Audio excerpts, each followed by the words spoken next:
Growing up, you always heard the phrase, sharing is caring. However, when it comes to blood-borne pathogens, sharing is never caring.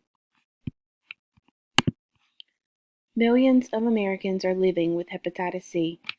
Hepatitis C is a liver infection that for some is a short-term illness, but for others can be chronic, life-threatening, and can lead to advanced liver disease or cancer. Hepatitis C is spread through contact with blood from an infected person.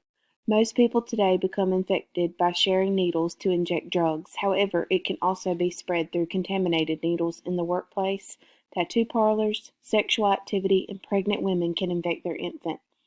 Many people with hepatitis C never develop symptoms until advanced liver disease has occurred. Timely treatment is important in order to prevent liver damage and further spreading. There are safe and effective antiviral treatments available in the U.S., so proper diagnosis for chronic infection is needed.